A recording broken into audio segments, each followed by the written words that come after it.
La aljafería se convirtió a partir del siglo XVIII en recinto de uso militar.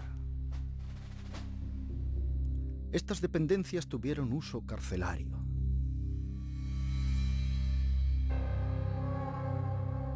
Este ajedrez fue tallado a mano en el propio pavimento de la celda.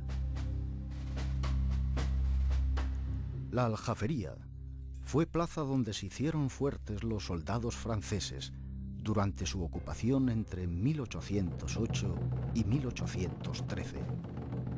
Es la Guerra de la Independencia. El 24 de mayo de 1808, los vecinos de Zaragoza se levantan en masa para exigir las armas. Se amotinan a las puertas de la aljafería y piden la destitución del capitán general de Aragón, Jorge Juan Guillelmi.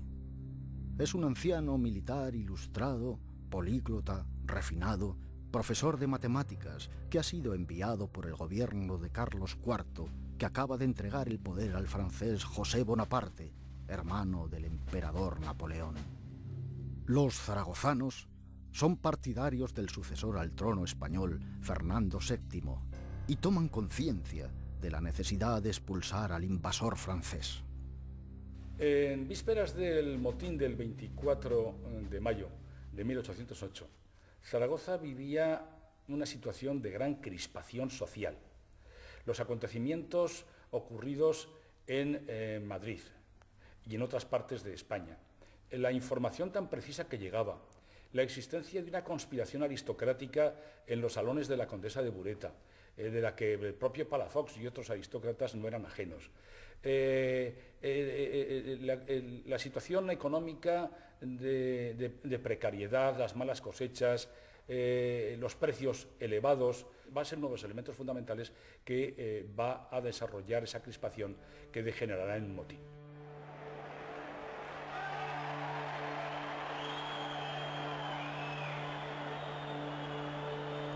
Es una insurrección cuyo protagonista absoluto es el pueblo.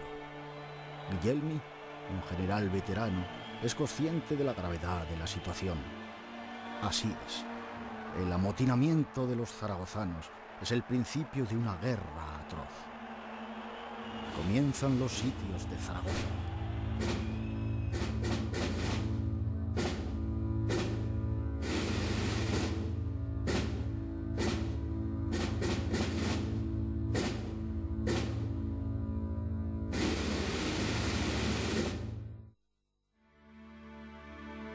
A la caída de Guillelmi le sigue el ascenso del general Palafox.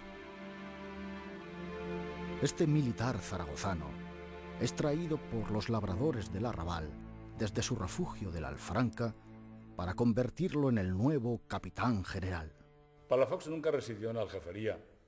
La aljafería era depósito de armas, como ya se ha visto en los objetivos de los amotinados que culminaron al general Guillelmi a que les entregase las armas, pero sobre todo la aljafería fue prisión y fortaleza.